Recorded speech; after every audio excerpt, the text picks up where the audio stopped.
हैं समाजवादी पार्टी अध्यक्ष अखिलेश यादव ने आज कानपुर का दौरा किया, जहां पर उन्होंने जेल में बंद सपा विधायक इरफान सोलंकी से मुलाकात की और सरकार पर सपा नेताओं और कार्यकर्ताओं को फंसाने का आरोप लगाया। इरफान सोलंकी से मुलाकात के बाद अखिलेश यादव ने कहा कि इरफान सोलंकी पर झूठे मुकदमे दर्ज कर उन्हें जेल भेजा गया है और जानबूझकर इतने मुकदमे डाले गए हैं ताकि वो जेल से बाहर न निकल पाए। इरफान विधायक समाजवादी पार्टी के, उनसे मिलने आया हूं।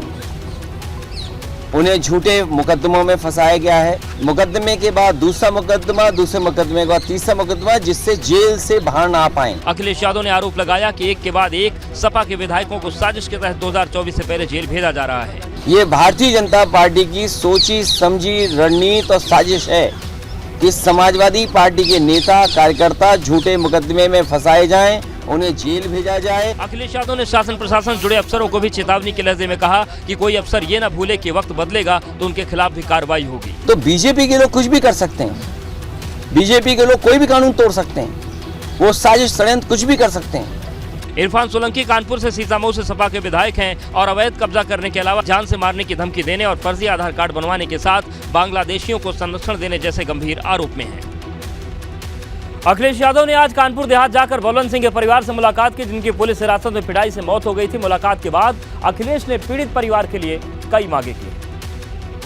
अखिलेश यादव का काफिला कानपुर देहात के सरैया गांव पहुंचा, जहां सैकड़ों की तादाद में समाजवादी पार्टी कार्यकर्ता और गांव वाले पहले से मौजूद थे।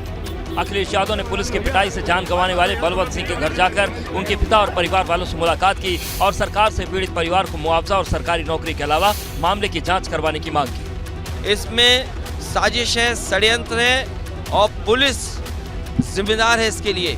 जो कार्रवाई हुई है, ये कार्रवाई इतने से संतुष्ट नहीं होना है। हालांकि मृतक बलवंत सिंह की पत्नी ने कहा है कि अब तक की कार्रवाई के बाद उन्हें सरकार पर पूरा भरोसा है और न्याय मिलने की उम्मीद है। मेरे पति का पोस्टमार्टम जिले के बाहर करवा कर और वहाँ उपस्थित होकर हमें न्याय दिलाने का काम किया और मेरी बात को मुख्यमंत्री तक पहुँचाया और मुझे शासन और सरकार पर भरोसा है। लेकिन बलवंत सिंह के पिता ने अखिलेश यादव से मुलाकात के बाद कहा कि मामले की सीबीआई जांच होनी चाहिए। हमको यही बात रखना है कि हमारी निष्पक्ष जांच हो, सीबीआई जांच हो, ये बात रखना। प्रयागराज के इलाहाबाद विश्वविद्यालय में आज शाम छात्रों और यूनिवर्सिटी के गार्ड्स के बीच हुए विवाद के बाद विश्वविद्यालय परिसर में जमकर बवाल हुआ। आगजनी यूनिवर्सिटी में फीस बढ़ोतरी के खिलाफ लंबे वक्त से आंदोलन और धरना प्रदर्शन कर रहे छात्रों और यूनिवर्सिटी के सिक्योरिटी गार्ड्स के बीच विवाद हो गया, जिसके बाद आंदोलनकारी छात्रों ने यूनिवर्सिटी परिसर में तोड़फोड़ के साथ ही कई गाड़ियां फूंक दी। यहाँ पर पत्थरबाजी हुई है, विश्वविद्यालय प्रशासन द्वारा छात्रों के ऊपर ठकाई है, 20 जान गोलियां चलाई गई है। गार्ड गोली कैसे चलाए हैं? गार्ड को तुरंत तत्काल उसकी कार्रवाई हो। नाराज छात्रों का आरोप है कि यूनिवर्सिटी में तैनात सिक्योरिटी गार्ड्स ने विवाद के बाद कई राउंड फायरिंग के साथ छात्रों पर लाठीचार्ज भी किया, जिसकी वजह से कई छात्र घायल हो गए। 4 गुना फीस बढ़ोतरी को लेकर आंदोलन चल रहा था और ये बाइक एक बार फिर से आपको हम तस्वीरें दिखाना चाहेंगे। देखिए यहाँ पर और सामने गेट नंबर 1 जो है वहाँ से भी कुछ धुआं निकलता दिखाई दे रहा है। बवाल की सूचना मिलते ही भारी संख्या में पुलिस बल मौके पर पहुँच गया और ईंट पत्थर चला रहे छात्रों को काबू करते हुए उन्हें समझा बुझाकर वापस भेज दिया गया। हालांकि बवाल और मारपीट की घटना से नाराज छात्र फायरिंग करने वाले सिक्योरिटी गार्ड्स की गिरफ्तारी और कार्रवाई की मांग पर अड़े हुए हैं। छात्रों को समझाने की कोशिश पुलिस के लोग कर रहे थे, लेकिन यहाँ पर तोड़फोड़ शुरू हो गई है। ये पीछे की तरफ देखिए और ये एक स्कूटर को तोड़ा जा रहा था, ये देख सकते हैं आप। कांग्रेस नेता अजय राय ने केंद्रीय मंत्री स्मृति ईरानी को लेकर एक आपत्तिजनक बयान दे दिया है। कांग्रेस के प्रांतीय अध्यक्ष अजय राय की जुबान सोनभद्र में अमेठी के बारे में चर्चा करते वक्त फिसल गई। स्मृति ईरानी केवल आती हैं, लटके झटके देकर चली जाती हैं। दरअसल राहुल गांधी की भारत जोड़ो यात्रा के समर्थन में अलग अलग राज्यों में भी भारत जोड़ो यात्रा निकाली जा रही है। इसी के समर्थन में अजय राय सोनभद्र की यात्रा में शामिल हुए और दोबारा राहुल गांधी के अमेठी से चुनाव लड़ने के संकेत दिए। अरे भाई, वो गांधी परिवार की सीट है, वहाँ से राहुल जी कई बार रहे, राजीव जी थे, वहाँ बताया कि आधे से ज्यादा कल कारखाने बंद पड़े हैं। राहुल गांधी का समर्थन करते करते अजय राय ने केंद्रीय मंत्री पर अमर्यादित शब्द बोल दिए। स्मृति ईरानी केवल आती हैं, लटके झटके देकर चली जाती हैं। भारतीय जनता पार्टी ने अजय राय के बयान की पुरजोर निंदा की है और महिला के अपमान पर सवाल उठाए हैं। इसको गलत, लोकतंत्र में भाषा पर नियंत्रण रखना होगा और महिलाओं के प्रति वैसे भी हम लोग सम्मान की भाषा अपनाते हैं, गलत है। इसको जितनी भी निंदा की जाए वो कम है। 2019 के लोकसभा चुनाव में अमेठी सीट पर स्मृति ईरानी ने राहुल गांधी को उनके गढ़ अमेठी से 55,000 से अधिक वोटों से हरा दिया था।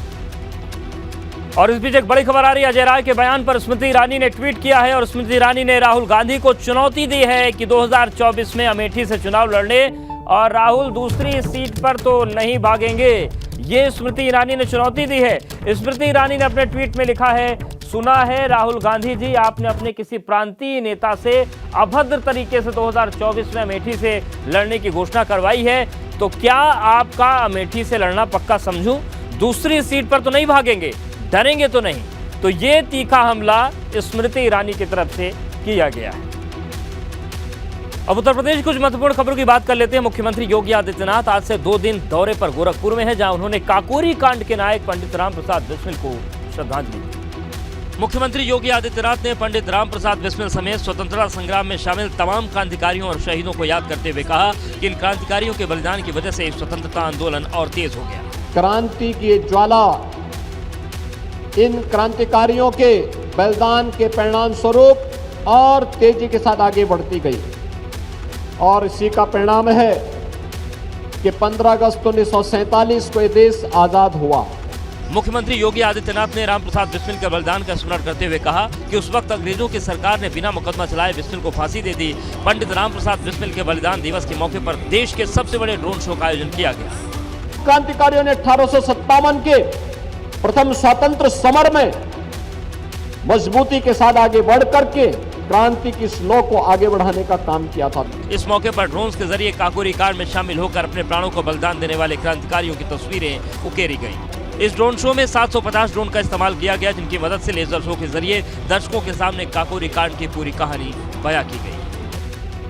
उत्तर प्रदेश समेत देश के कई राज्यों में सर्दी का सितम शुरू हो चुका है। कोहरे के साथ ही तापमान में लगातार गिरावट दर्ज की जा रही है, जिसे देखते हुए सीएम योगी ने प्रशासन को खास निर्देश दिया। सोमवार सुबह लखनऊ समेत पूरे यूपी में घना कोहरा छाए रहने के कारण विजिबिलिटी न के बराबर रही।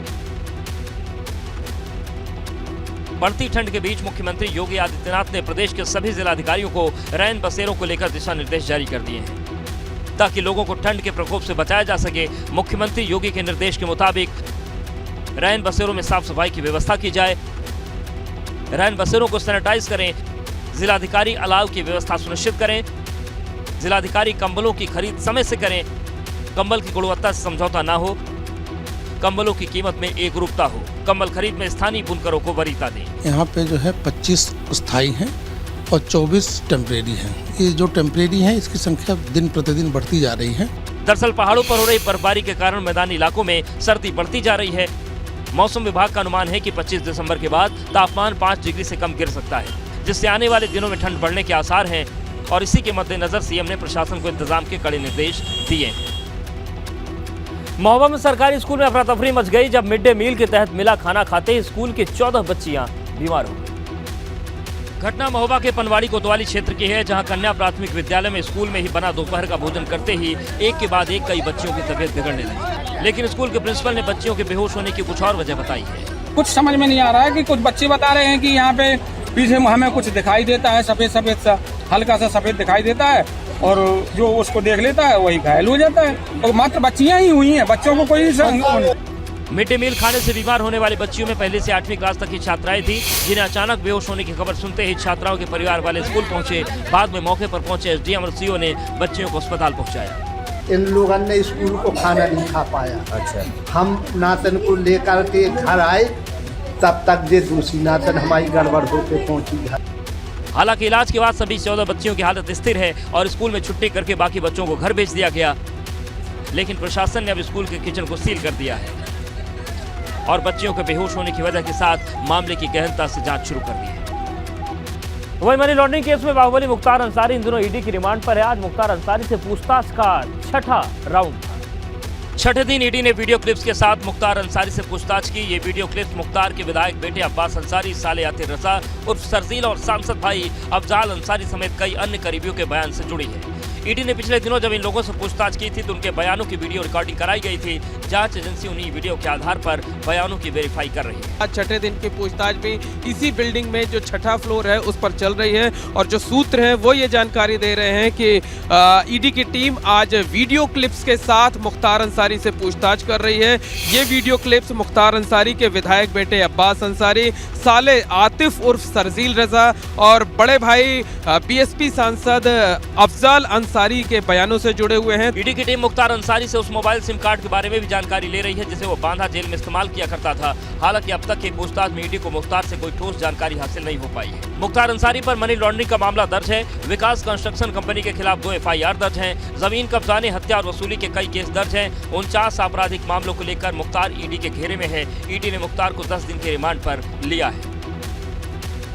करीब 3 दशक पहले तक शामली की मामार झील एक मनोरम स्थल हुआ करती थी, लेकिन अब ये झील आसपास के बाशिंदों के लिए परेशानी का सबब बन गई है।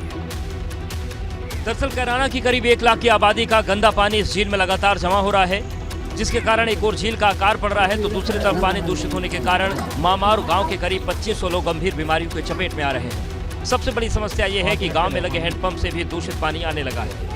हाँ, हमारे एक चाचा है, उनका इलाज चल रहा है कैंसर का, वो भी इसकी वजह से ही हुआ, पानी की वजह से। ग्रामीणों के मुताबिक यहाँ त्वचा से जुड़ी बीमारियों के साथ हेपेटाइटिस C और कैंसर के मामले बढ़ रहे हैं। 500 लोग काला पीलिया से पीड़ित हैं। इस तरह तो कैंसर हो गया गाँव में। अच्छा, एक इसमें काला पीलिया हो रहा, कम से कम 500 लोग हो गए। इस पूरे मामले पर प्रशासन के पास तत्काल कोई ठोस इंतजाम नहीं है। हम लोगों ने कल ऑर्गेनाइज किया था, पूरी मेडिकल टीम गई थी, वहाँ लोगों की जांच हुई है और जो उनको बीमारी निकली है, उनके सिम्टम्स निकले हैं, उसकी दवाई भी दी गई है। दूषित पानी की दहशत की वजह से ग्रामीण 3-3 किलोमीटर दूर से पानी लाकर पीने को मजबूर। 5 मिनट पहले पानी। और चलिए अब देखते हैं उत्तराखंड का घड़ी घड़ी घमासान। उत्तराखंड विधानसभा में बैकडोर भर्ती मामले पर अब सियासत चरम पर है। एक तरफ बर्खास्त कर्मचारी बवाल काट रहे हैं तो दूसरी तरफ कांग्रेस उनके साथ खड़ी होकर सियासत चमका रही है। उत्तराखंड विधानसभा से बर्खास्त कर्मचारियों ने अब सरकार के खिलाफ मोर्चा खोल दिया है। सभी 228 कर्मचारियों ने विधानसभा के सामने धरना प्रदर्शन किया और सरकार की जांच रिपोर्ट पर सवाल खड़े किए। कर्मचारियों की मांग है कि विधानसभा गठन के बाद से अभी तक की हुई सभी भर्तियों की जांच होनी चाहिए। यही है कि मैडम उनको बचाना चाहती है क्योंकि खंडूरी जी की भर्ती हो, आज मैडम ये कहती है कि वो विनियमित हो गए हैं। विधानसभा के बाहर धरने पर बैठे कर्मचारियों को कांग्रेस का समर्थन भी मिल रहा है। कांग्रेस प्रदेश अध्यक्ष करण माहरा ने धरने पर बैठे कर्मचारियों की मांग को जायज बताया और बर्खास्त कर्मचारियों पर कार्रवाई की बजाय दोषी नेताओं पर कार्रवाई की बात कही। राजनेताओं ने अपने अयोग्य परिवारजनों को उस बिगड़ी हुई व्यवस्था के तहत बैकडोर भर्ती कराई। दरअसल 4 दिन पहले सुप्रीम कोर्ट ने बैकडोर भर्ती मामले में फैसला देते हुए बर्खास्त 228 कर्मचारियों को राहत नहीं दी थी और स्पीकर के फैसले को सही ठहराया था। बैकडोर भर्ती का यह मामला 2016 से 2021 के बीच का है।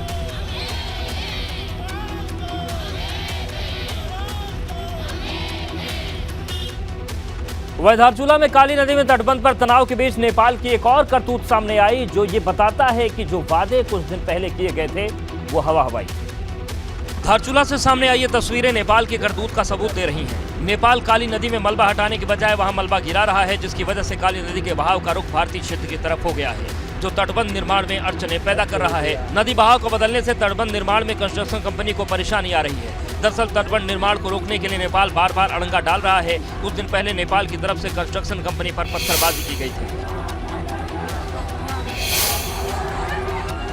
आज भी पत्थरबाजी की खबर है, जिसके बाद भारत नेपाल बॉर्डर पर तनाव था। हालांकि बाद में दावा किया गया कि दोनों देशों के डिप्लोमेट्स ने मुद्दे को सुलझा लिया, लेकिन अब काली नदी में मलबा वाली करतूत से नेपाल के नापाक इरादे एक बार फिर से सामने आ गए हैं। दरअसल पूरा विवाद तटबंध निर्माण को लेकर है, क्योंकि नेपाल की सीमा धारचूला से शुरू होती है। काली नदी के एक किनारे पर भारत है, दूसरे पर नेपाल। भारत अपने एरिया में तटबंध का निर्माण कर रहा है। तटबंध के निर्माण पर नेपाल में नाराजगी है। असामाजिक तत्वों ने पिछले दिनों पथराव किया था। नेपाल काली नदी से कटाव का तर्क देता है। उत्तराखंड में मौसम इन दिनों अपने तेवर दिखा रहा है। प्रदेश में भले ही कई दिनों से बारिश और बर्फबारी ना हुई हो, लेकिन तापमान में तेजी से गिरावट आ रही है। कड़ाके की ठंड से पानी जम चुका है। झरने, नदी, नाले सब जम चुके हैं। सड़क के किनारे नाली पर बहने वाला पानी पूरी तरीके से जम चुका है। साथ ही सड़कों पर बहने वाला पानी भी पूरी तरह से बर्फ बन गया है। पहाड़ों से उतरने वाले झरने का भी वही हाल है। पहाड़ों के बीच पानी ठहर चुका है। जहां भी नजर घुमाएंगे वहां सफेद चादर बिछी दिखाई दे रही है। सड़कों से लेकर पहाड़ियों पर गिरने वाले झरने जमे हैं। इलाके में बर्फबारी नहीं हुई है, लेकिन उसके बाद भी पहाड़ों में जबरदस्त ठंड पड़ रही है। दरअसल नीति घाटी में तापमान 0 से -15 तक पहुंच चुका है, जिसकी वजह से प्रचंड ठंड का ये आलम है। पहाड़ी इलाकों में कड़ाके की ठंड लोगों की मुसीबत बढ़ा रही है, तो मैदान में कोहरा परेशानी खड़ी कर रहा है।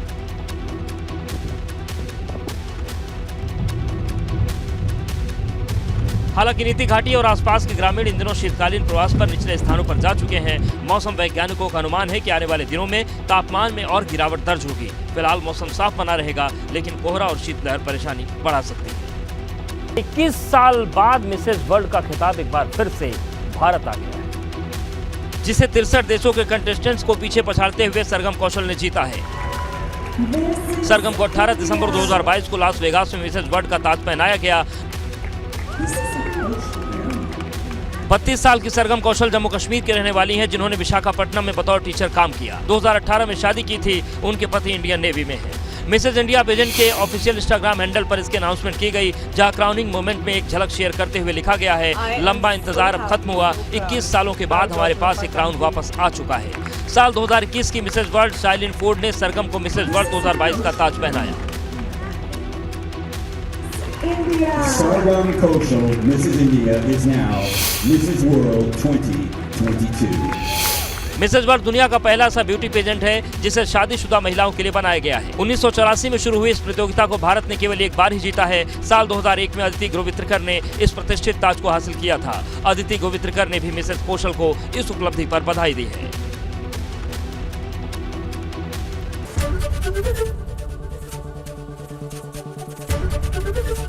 एबीपी गंगा, खबर आपकी, जुबान आपकी।